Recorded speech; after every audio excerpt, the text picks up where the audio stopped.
about Outlook special issue on Goa, and we have with us Miriam Koshy, a friend and a spectacular artist. And she is our cover artist. So we want to, you must have seen the image. It's kind of an unusual image. And it's actually, a lot of people have asked me, what is that image? It's a film still. And Miriam obviously will tell you more about it, but it's about these mangroves and Miriam's art practice, which also stretches into activism. And we always believe that art must have a purpose, vis-a-vis that art without purpose or whatever.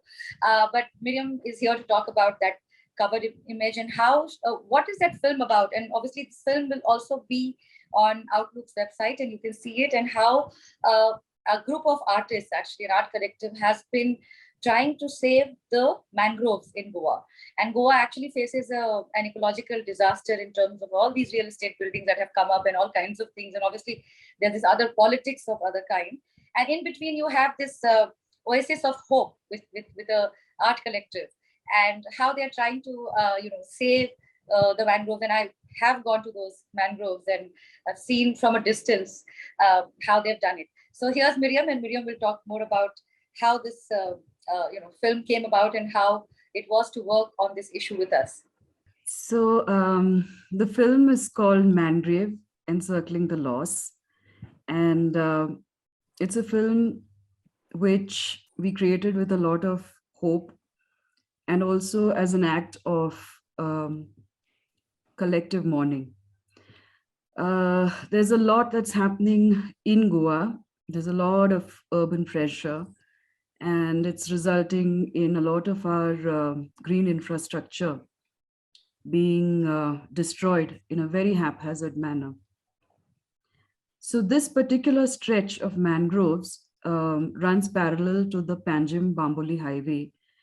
And over a period of a year and a half now, this mangrove stretch has been slowly dying. And it wasn't visible because they are such resilient beings. The devastation wasn't visible till it was complete. And there were a few articles in the newspaper, and supposedly some government reports were supposed to come out, which we still haven't seen, though we've been pursuing it to understand what the government has found out regarding the devastation that's happened. But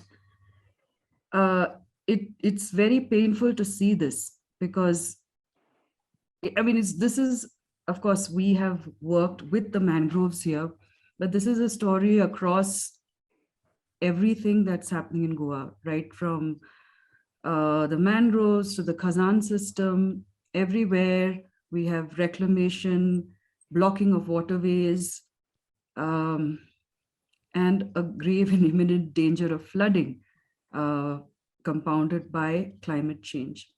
So this particular work that you see on the cover is a spiral formation. So it leads you from the highway into this site of devastation, which we've called the Mandrave for obvious reasons.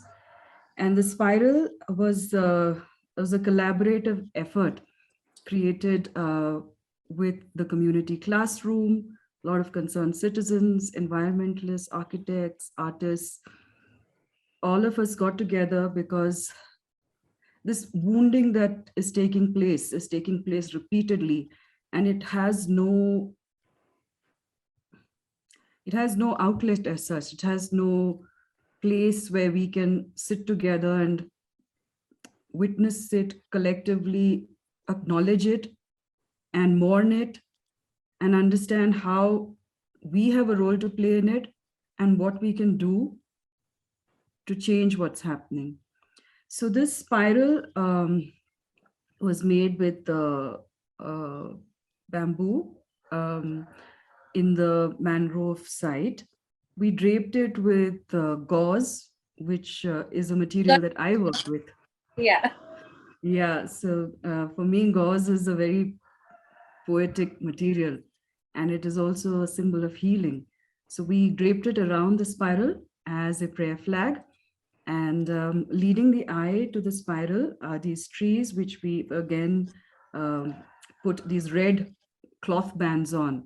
Now, when trees are to be felled in the forest, they're usually marked in red.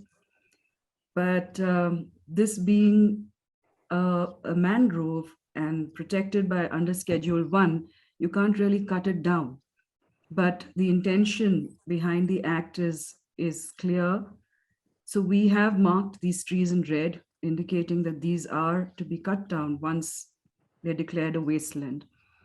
So we wanted to draw attention because everyone's whizzing past on this highway, and everyone is seeing these small devastations in their backyard, but there is no, collective space or platform to acknowledge this and to mourn it. So which is why we created this public art installation, so people can actually enter the site and feel what it's like to be between these dead trees, these highly resilient creatures who survived us, but have been willfully destroyed. That's why they are called super predators, like on top of the food chain kind of a thing. And here we should say that I landed in Goa, looking to do an issue on Goa and had no idea how to do it. And we wanted to do it in our own way. And the second day, I get this invite from Miriam, and I go with Maya Bhushan, who's also collaborated with us on this issue and has written an excellent piece with a fictional character of a mermaid who tells the story of ecological and other disasters in Goa.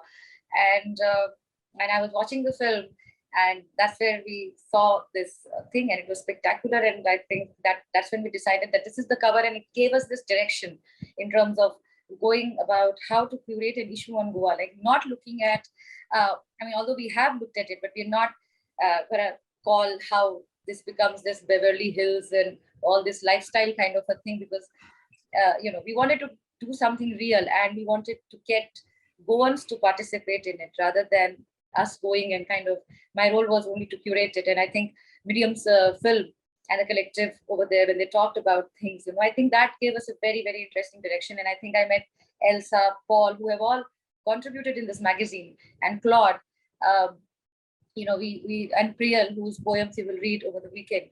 All of these people we met at that film screening, and it was very interesting. We were very full of hope that okay, there's a small group of people who are concerned, who have questions, and who are kind of doing this kind of stuff to protect whatever they can. I mean, it's quite. I mean, I would say it's an audacity of hope and of ambition. And I wanted to ask Miriam also about her art practice, and she has written an excellent piece about her own experience with activism and how she's using art to kind of raise awareness, to kind of address this impending disaster kind of a situation. So Miriam, if you can talk about how you got into art, and how Goa kind of like places itself and positions itself in your art. So I've been a gallerist and a curator in Goa at Gallery Gitanjali for 14 years. And I think my primary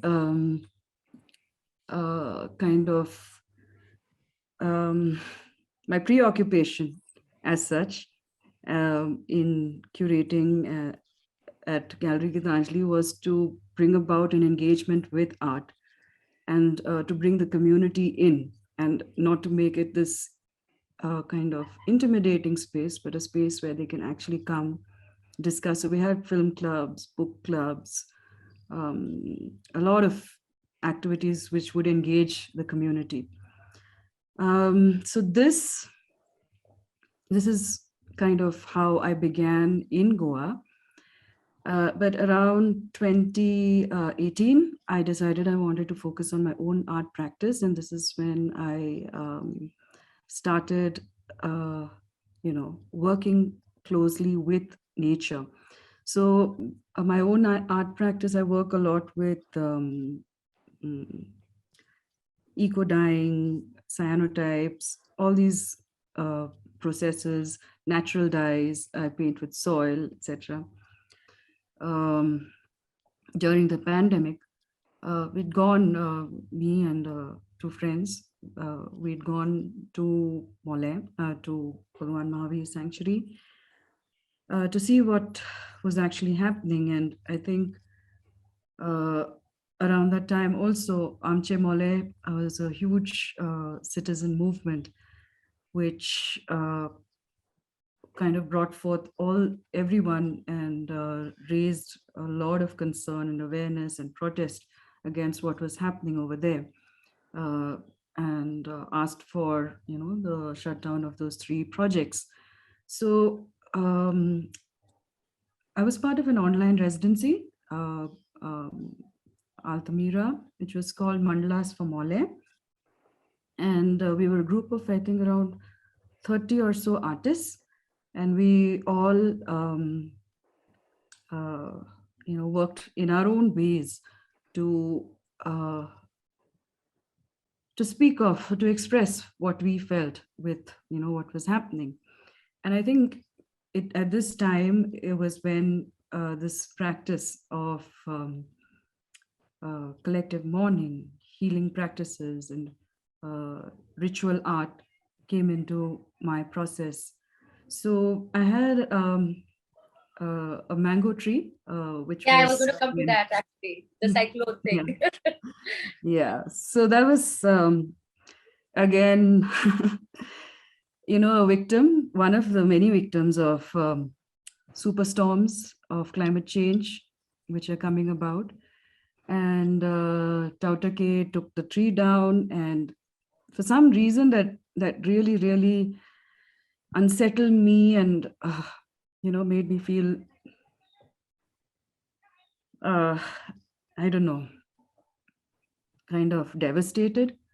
And so these two things kind of came together at the same time, what was happening at Mole and what was happening in my own backyard.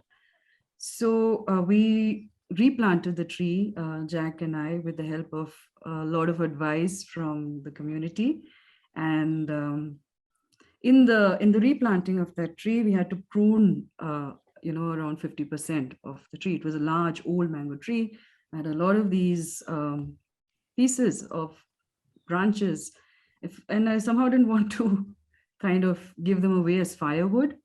And around this time, one of the prompts that Apurva, the mentor and of Mandalas for Mole, the online art residency, one of the prompts he shared was of guardian or spirit dolls, and this kind of struck home because yeah, as kids we've all played with dolls in one way or the other, some form or the other. And I remember sitting with my dolls under a tree, and um, and that being kind of this safe space that was there back at the time. And how this is kind of these safe spaces, these spaces where we feel nurtured, are now just being ripped away from us, without any understanding of the impact it will have. So these guardian dolls, so then using these branches, they kind of form themselves, honestly speaking. So these arboreal sculptures, they form themselves and into the seven sisters, who we call the Matrikas.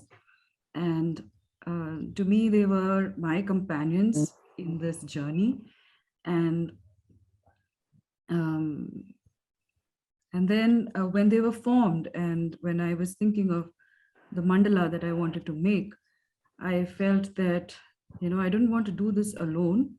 I wanted to do it with other artists. And so I invited a few of my friends, performance artists, Gautam and Pushpanjali. And together we had this consecration ritual with the matrikas forming the 10th circle of the mandala. So all, so, and I think it's a recurring theme again with Mangrave.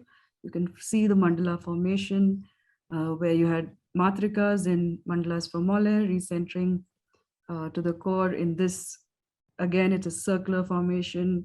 We are going in a circular ritual form towards the center. And at the center is a plaster cast of the forest Yeah, spirit, embodying the forest spirit.